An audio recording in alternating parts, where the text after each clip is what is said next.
This podcast is supported by Music Theater of Wenatchee, celebrating 64 years of bringing stories to life. From show-stopping musicals to powerful plays, the Music Theater of Wenatchee stage is where stories come alive. Now they are writing the next chapter, and you can help make it happen. Thanks to the McQuaig Matching Funds campaign, every dollar you give is doubled, up to $50,000, towards MTW's Riverside Annex expansion project.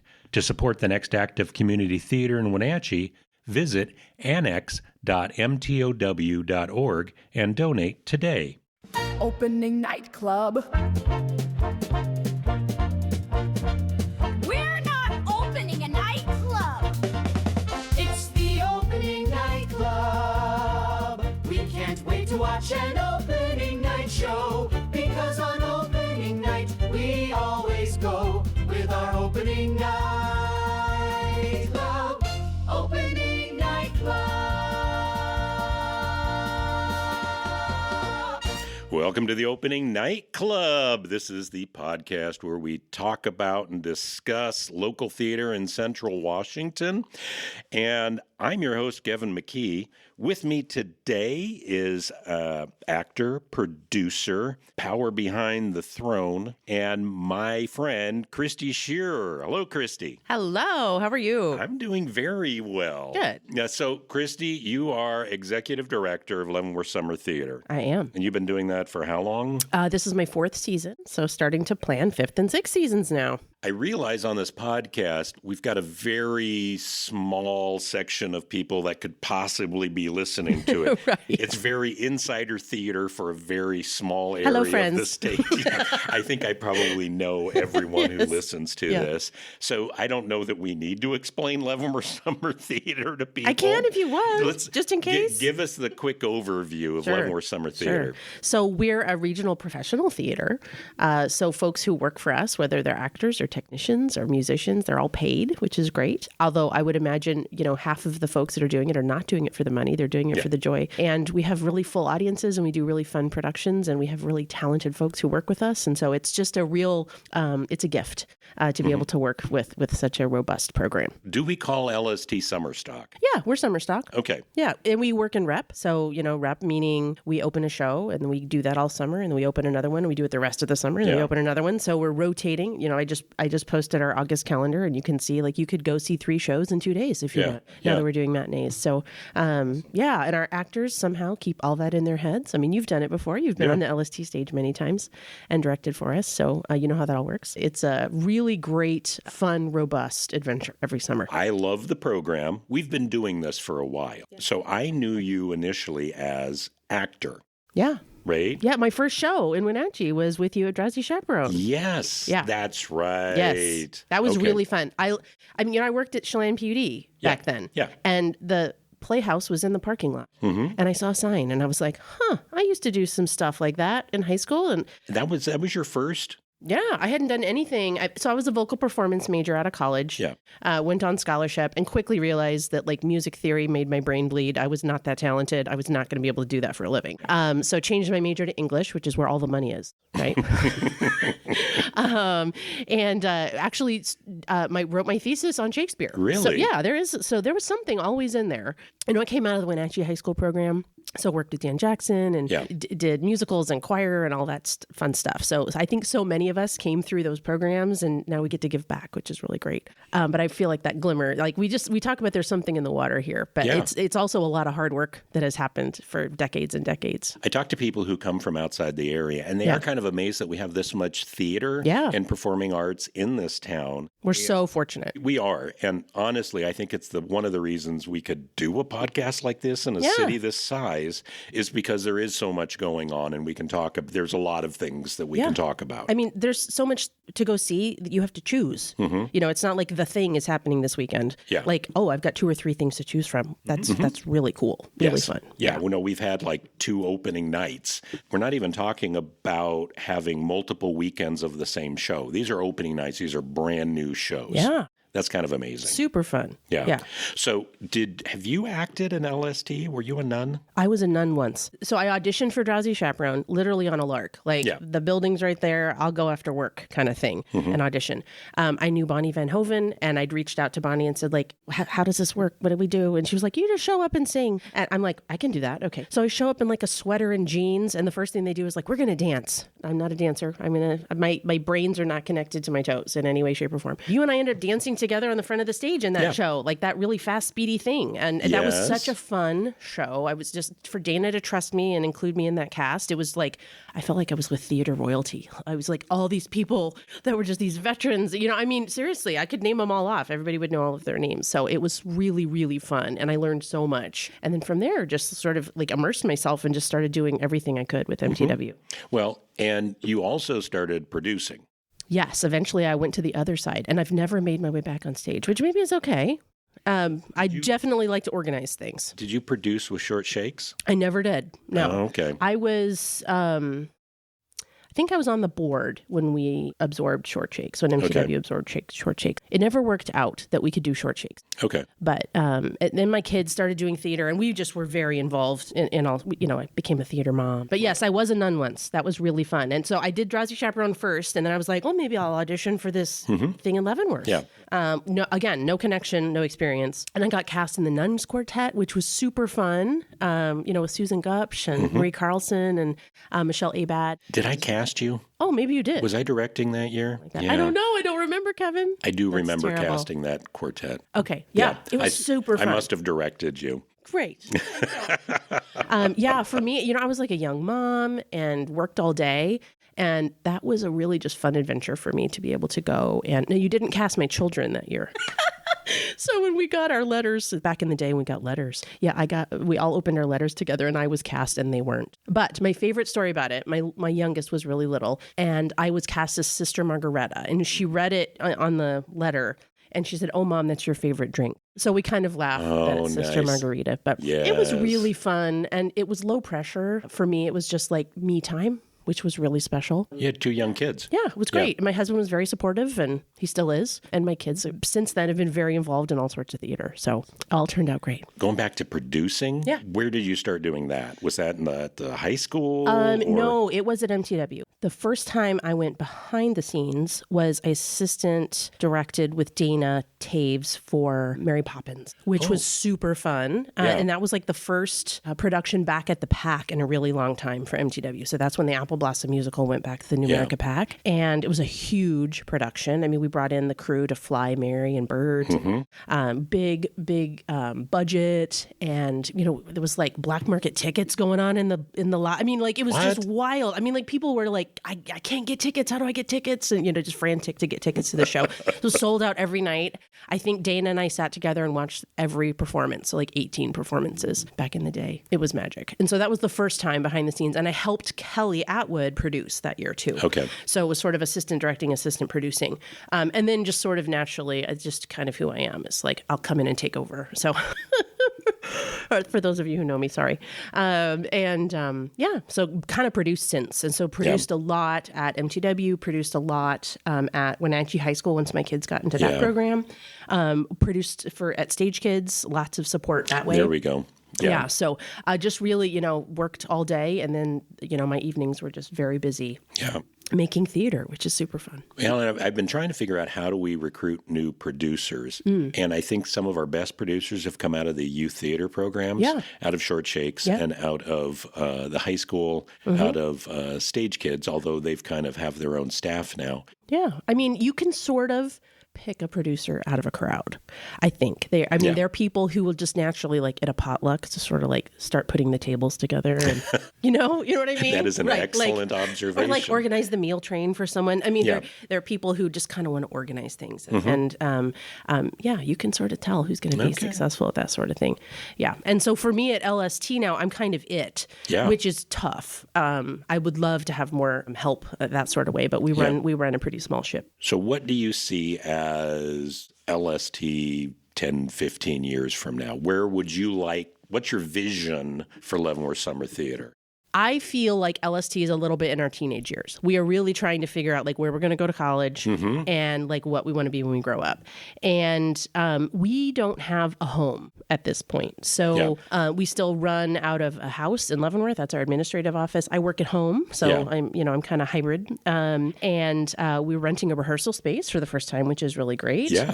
So we have a place to store things, but we have storage all over the place. We've got storage from like Cashmere to the Chumstick, just storage units all over the place, storing things. Is LST using Icicle River Middle School anymore? We are there a little bit. So what we're doing, because that stage at the middle school reflects the size of our stage up at Ski Hill. Oh, okay. So like for Sound of Music, we rehearsed in our rehearsal space that we're renting, and then we moved to the school for like the final run because we have the stairs and it's about the same size, and then up to the Ski Hill. Okay.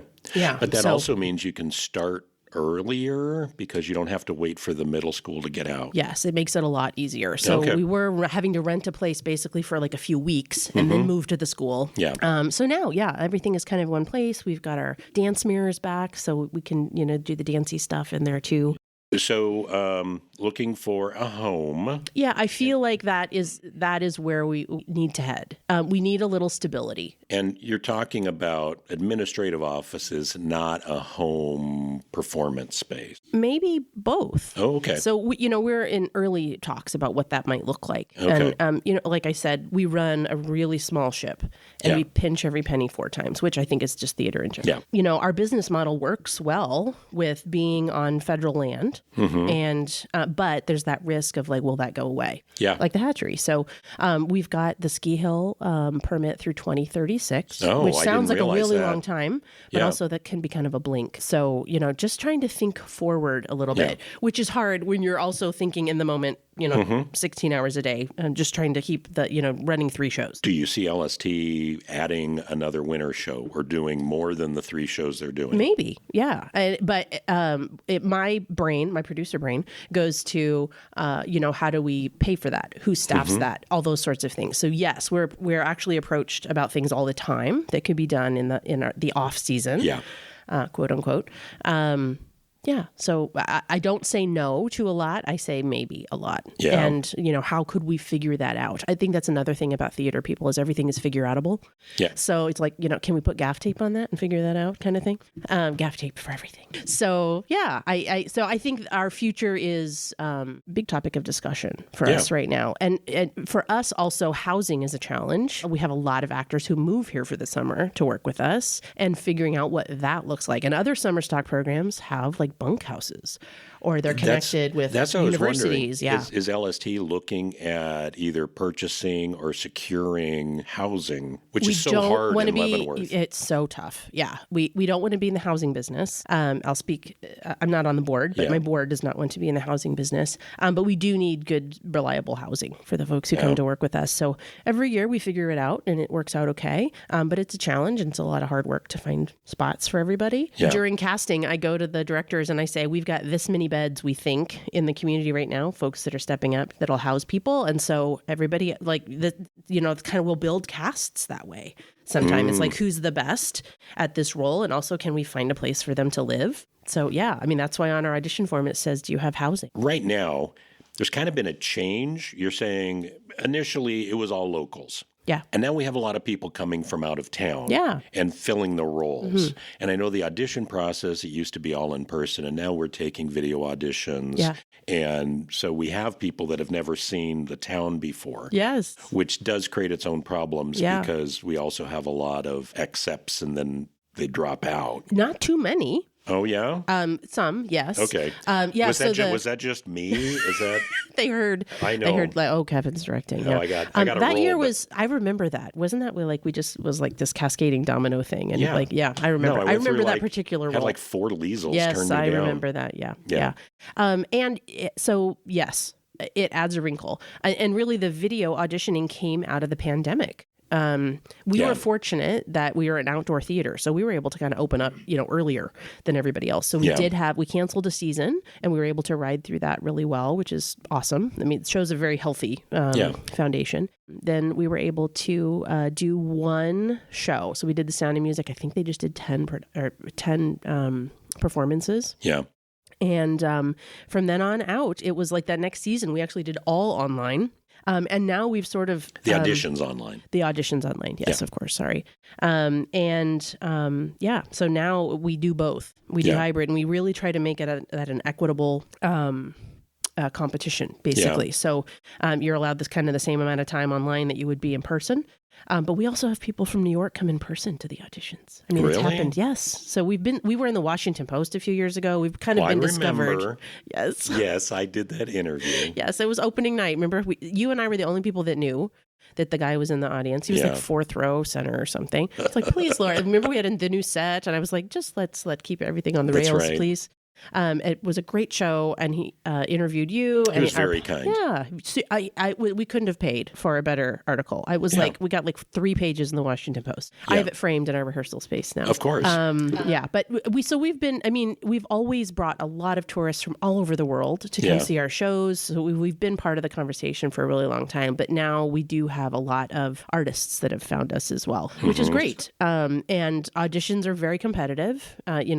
This year we've got 55 actors on contract, and we turned away about 250. So it's really competitive. So early on, it felt like back when I started eons ago with LST. What was your first role with LST? I was a bottle dancer in Fiddler on the Roof, and I was the understudy for the comic lead in Brigadoon. Nice. How old were you? Just like 20s? No, I didn't come back to town until I was in my 30s. Oh, so right. Yes. I don't know, 33, 4, something like that. That age we can't get. We need men that age to come out. Let's talk about who you need, because the people that are listening are probably part of the core audience. Yeah. So, well, first off, back when I started, it kind of felt like it was, you had a company. So people would sign up and they would be cast in all 3 shows. Yeah. And so you'd have the same people all the way through. Yeah. And I've noticed this year, especially with Casey's show, we've got a lot of people that were only in that one show. Yeah. Do you see that going forward? I don't know. I think sometimes things just shake out that way. So Casey was only available for a very short rehearsal period. So Casey is the kids stage director at Village. And he did The Sound of Music for us last year, which is a very long rehearsal period. They start with the kids in May, and then we open up in July. So that's a very long rehearsal period. And this time he was like, I'd love to do The Little Mermaid, but I'm only available for this amount of time. Yeah. So I think what happened this year, so we always ask, how many shows do you want to do? Because some people, maybe you have a day job and you could only maybe be a nun, but you want to perform, and we could work around your work schedule for rehearsals. So we during our audition process, we ask you how many shows you want to do, what roles are you looking at, what does your daytime schedule look like, what does your nighttime schedule look like, because we really do try to make it work for people, because it can be arduous. I mean, if you're in all 3 shows, you rehearse all day. Every day. Well, and that's kind of been an issue in the past that we'll have some locals who are new to theater, and they're like, and they might be great. They might get in all 3 shows, and they will burn them out. Yeah, it's tough. You really can't have a day job and do all 3 shows. Yeah. And then you've got the because it'd be 2 jobs. Yeah. I mean, it's working for us as a job in the summer. Yes. Yeah.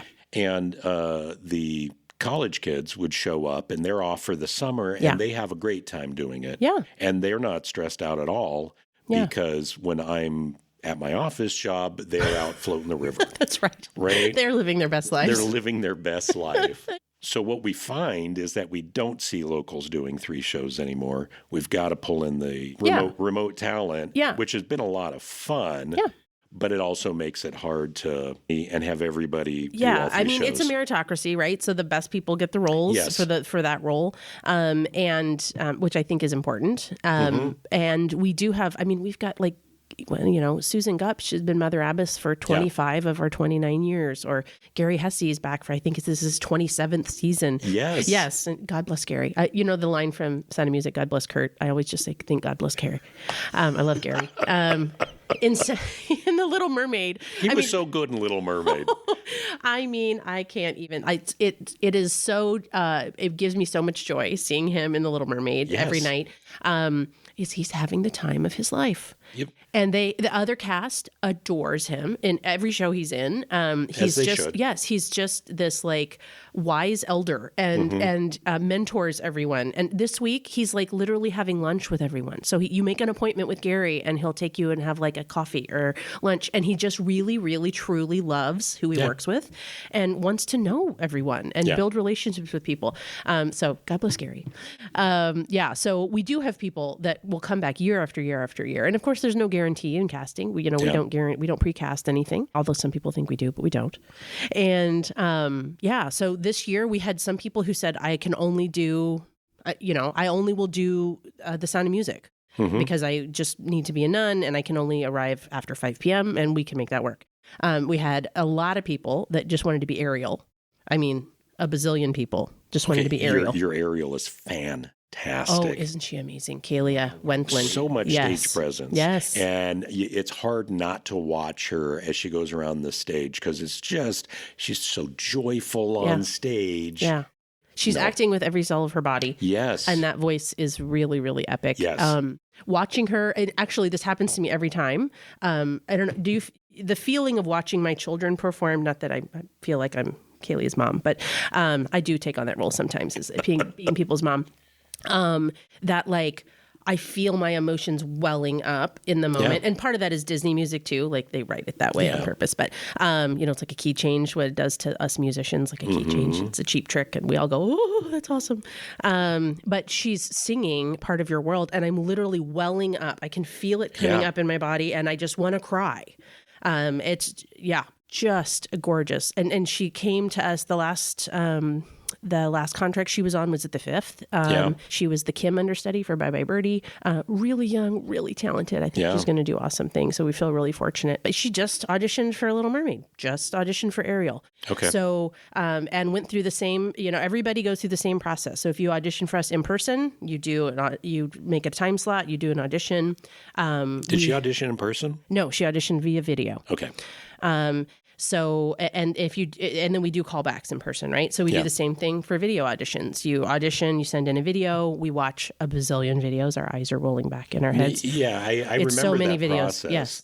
And there was a certain amount of, you don't know how edited or how produced their video is. Yeah. And so the callbacks on a lot of it is just, okay, are you a real person? Yes, right. Yes. Let's see how you interact with actual questions. Yes. Well, and I think it's important. We'll do it on Zoom and we'll do it live for your callback because we want to make sure that you can actually like talk to us and be a productive human that we want to work with this summer. Well, that you can take It's direction. not just about the talent. Yeah. That you can take direction and it doesn't come across as weird during the interactions. Yes. Right? Because we're going to have to be working with these people all summer. Yeah.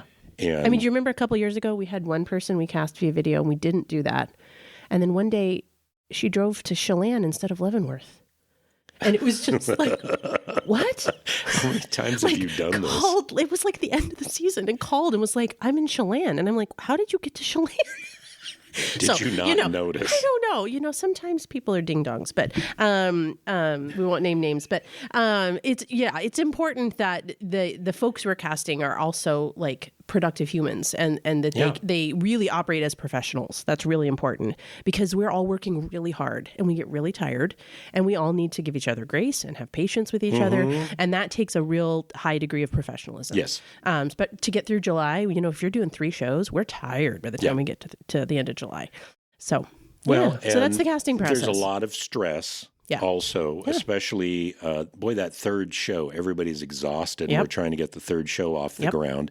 And to be honest, actors and theater people in general bring a certain level of drama. Oh, they do? And so, I mean, I know that you as executive director have to deal with a lot of this, right? And we've had times in the past where everybody's getting together and they're having house parties after shows and the landlords want to kick them out. And we've had cops show up in the past because people are too loud. Not on my tenure so far. No. This is back when I was an actor. We had a great time. I think they're having a great time. But also there's a lot of, they're renting Airbnbs now. So maybe those neighbors are used to that. But a lot of them, they have to find places to rent if they want to live here for the summer. So the people that are listening to this are probably locals who may have a place. We would love to hear from you if you have a place. Yeah. So how does it work? Are they paying for the places they're staying? Yeah, so in the old days, way back in the Ages Dark, people would open up their homes for free to these actors and be just overjoyed to have one of these shiny, bright humans come live with them. Now people can rent out rooms in their homes to traveling nurses or to all sorts of people. And so they're used to having that extra income, maybe if they've got an extra, like a mother-in-law space or something like that. So our actors are all paying rent where they are. We want them to be successful. Yes. And I feel a responsibility that we're a little bit of a springboard for some of these folks that are getting started in their careers, because these people that are coming here for the summer, this is what they want to do for a living. Yes. So we've got this magical community-powered, community-central foundation. So this mix of that local talent we were talking about earlier, like people say there's something in the water here, but it's really the hard work of generations of people that are putting it together. And so we've got that combined confluence with this talent that's coming out of the area too. So that's really special. And I think a lot of places want to have that kind of thing, and we've been successful at that. So I feel really fortunate. Couple takeaways just for anybody listening to this. First off, audition. Because you do need locals, and especially non-college age locals. Yeah. So you always have a need for, I'm going to say middle-aged men who can and sing women. and dance, middle-aged women. I know that the locals seem to be always in those positions. Yeah. We don't get outside people auditioning for captain that much outside of Paul Davis. Right. Yeah. Right. I mean, when I first auditioned, I remember, so in the old days, you would call Susan Wagner. Yeah. There was just a phone number, and you would call Susan and say, I'm interested in auditioning, and she would talk you through possible roles. So she would ask you some questions and be like, I think she would recommend things for you to audition for. And then she would mail you music and mail you a side or something, and then tell you what time to come to auditions. Now that's all digital, which is cool. But my first conversation with her, she didn't know me, I didn't know her. And I was like thinking I might audition for The Sound of Music. I don't know. I'm kind of new to this. And, I said, I think I just want to audition to be a nun. And she's like, really? Nobody ever calls and just wants to be a nun. Yeah. You don't want to be Maria? And I was like, I really don't. That's not me. I'm too old. I'm not an ingenue type. So I just auditioned to be a nun. So there is a place, really, there's a place for everyone in something. And you can be totally new. We've got people that are with us this summer that have never done anything in theater before. Yes. And maybe they did choir in high school or something. We've got one of our captain understudies this year is in the Seattle Men's Chorus. They also have a house over here and was like auditioned on a lark. So absolutely come out to auditions if you're interested at all. Okay. And if you're not cast the first time, keep auditioning or volunteer with us. There's a zillion ways to be involved. Yeah. Second thing is that if you do have a spare bedroom or something and you want to help out, you'll actually get paid. You're providing a place to stay. Yeah. Maybe access to your kitchen would be nice because they're going to meal prep and have to take, if they're rehearsing 12 hours tomorrow, they might have to pack some meals. And, if they live on the west side or they live in Ellensburg and they just need a place to lay their head after a long night at a show, they may be going home on their off days too. So you may not see them all that much. Yes. I was talking to somebody, I think last night at one of the shows, that in most of these shows, there's more people backstage than on stage. Yeah. And so there is a lot of other opportunities, especially for locals doing tech. Yeah. For stage managers, for costumers, for musicians. Yeah. There's a lot of stuff that's and we pay available for all of those things. Yes. So if you're interested in doing those things, reach out as well. And, it can be a lot of hours, but it's also a lot of fun. And we provide resources too. Our costume budgets aren't small. I mean, our overall budget this year for all three productions is $800,000. That's awesome. It's a huge budget that we're managing. And I don't think people understand how expensive it is to get these shows on the stage. You have income through ticket sales, but then you also have income through patrons and sponsors and that kind of thing. We're very fortunate that we have a really dedicated donor base. Yeah. And they get tickets too. Yeah, we are really fortunate in all sorts of ways there. And we try to keep those ticket prices really affordable so that you can bring the family to a show. If you look at like other summer stock programs, their tickets are about double what ours are. So, we do need to raise ticket prices, periodically, and we're probably looking at that. But, yeah, we really try to manage that really closely. Well, maybe that's the reason we have so much theater is because ticket prices in the area are a little under what they probably should be. And we all benefit from that, right? That's right. Yeah. That's right. So when we're recording this, you've opened all your shows and we're just at the tail end of the season. Yeah. Right? Mm-hmm. And so you're running until when? September? No, we end in August this year. So the last show is August 30th. So The Little Mermaid closes first. I think this will air before Little Mermaid closes. So if you haven't seen it, please come see it. It is fresh. And I was reading an Instagram post from one of our cast members the other day, and they talked about it was like fresh and vibrant, and it is it's a different take costume wise. It's the exact same script. It's the Disney script and the Disney music.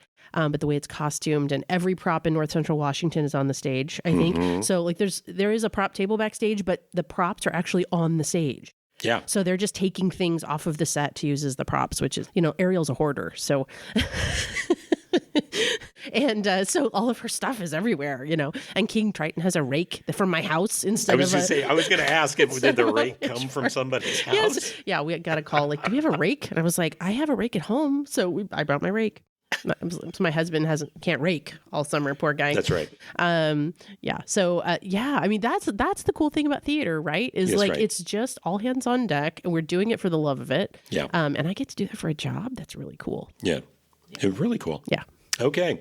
Well, I think we've about wrapped it up with Christy Shearer. Thank you so much for being on the Opening Night podcast. And we will encourage everybody to get involved with Leavenworth Summer Theater, and make sure you're here for the next opening night, because this club is all about seeing theater, and especially on opening night. Thanks so much for being with us. We will see you next week.